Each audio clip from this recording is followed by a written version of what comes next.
What's going on, everyone? Talon here, and welcome to another account progression video. Alright, so it's time to get another tier 2, and we're finally going to be getting the first of our X-Men to tier 2. So we have Storm here that's finally ready to go. The other X-Men are getting pretty close as well, so they'll probably be following her. Cyclops is actually ready as well, so you'll probably be seeing a video about him pretty shortly after Storm here. But for now, we have the focus on Storm. So, let's go ahead and take a look at her first before we tier 2 her.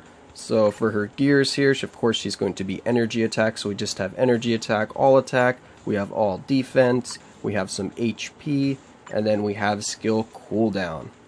And as you can see, she has skill cooldown as a secondary stat, so you probably need a little bit extra just to get her to the cap. I have her at 37%, so just barely getting there with all of the gears, or all of the rolls to skill cooldown. Alright, and as for her skills here, I do have these first 3 leveled up. So the first skill here, we get extra, I think you get extra shock damage for leveling this up. Actually, I should have paid attention. But since I leveled it up to level 6, I'm assuming you do get extra shock damage as you level it up. Her second skill here, it decreases the enemy speed by 15%, so that goes up from whichever it started at, maybe like 7 or 6%. And then here, I leveled this one up, of course, because you want those guard hits, so you have guard against 6 hits for 8 seconds, so that's what really helps her with her survivability, because she doesn't have much else. She does have 1 iframe on her 4th skill here, which can help her get out of harm's way as well. And then her passive is just 6% to lightning damage, which is really low. And then a 30% chance to be immune to lightning, which is also surprisingly low. I thought that would be higher for Storm. But anyway, that's what she's got. And then for her leadership, it's just all speed, so nothing too special there, just run-of-the-mill. And then, let's go ahead and look at her ISO 8. So I do have Power the Angry Hulk here. I do think she needs a offensive set, or at least an offensive set suits her best. And now let's go ahead and take a look at her gear here, her custom gear. So I have a max HP lightning damage with a damage proc. I went with this obelisk here just because I kind of wanted to augment her damage a little bit. And it was one of the few lightning damage obelisks that I had at the time that actually had any other decent stats with it. So that's why I decided to equip this one. But Storm is probably best suited for something with a invincibility, or also something with a guard break immunity, because she will need guard break immunity if you're going to be using her in PvP for sure. She does get guard broken pretty easily, so that's something you probably want to take into account of depending on where you're going to be using Storm. I went with this just because I'm probably going to be using her PvE a lot, just like World Boss for fun, and then also Shadowland and stuff like that. And just because I'm not ultra competitive right now in Alliance Conquest, that's another reason why I didn't go with a guard break or an invincibility obelisk on her. But that's definitely probably more suited to her playstyle. Alright, so we've gone over that. So now let's go ahead and take a look at her tier 2. Okay, so we have Weather Goddess as her tier 2. And we get accumulate 3% of true damage dealt regardless of defense and dodge. Damage cannot exceed 10,000. And then for every 0.3 increase, or you get a 0.3 increase in energy attack for every 1% of damage accumulated, which is proportional to that max accumulated damage. And then she also gets a little bit of skill and bonus damage increase there, 35% and 15%. 35% is decent, 15% is pretty low though. And then we have enhanced the effects of her passive, the Eye of the Storm, so she's going to get a little more lightning damage and also a little more lightning damage immunity chance. So let's go ahead and advance her here.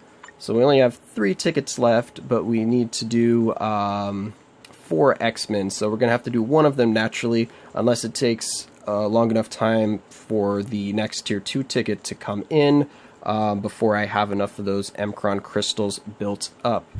So here we go. Yes, we'd like to advance her, and boom, there we go. Alright, so we have Storm at tier 2 now. So the weather goddess herself, Storm. Let's see. And yep, that's the name of the challenge as well, weather goddess. Perfect. Alright, so let's take a look at what that passive actually bumped up to. So it bumped up to 12% and 50%. So it doubled her lightning damage increase from what it was beforehand, and then went up 20% for the chance to be immune to lightning.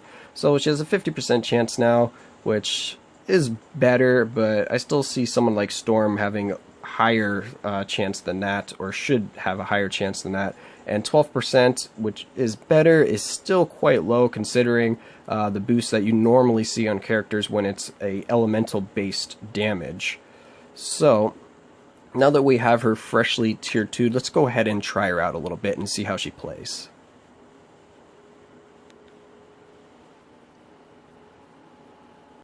Okay, so here we are at today's world boss. We have Infinity Thanos, so we're going to go ahead and try out our tier 2 Storm here. So we're going to use this team, so we have Magneto for leadership, so we get that 45% increase in attack. And then we have some nice team up bonuses here as well. So we have all attack crit damage, and then we have all attack ignore defense, all attack ignore, attack speed ignore defense, and then all attack ignore defense. There we go. And then we're going to use some decent strikers here because this is Infinity Thanos. And then we also want Ancient One, of course, for that chance at a heal circle, because I'm pretty sure that Storm is definitely going to need that if she's going to beat Thanos here. So let's go ahead and bring her in here and see how she does.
Okay, so there we go.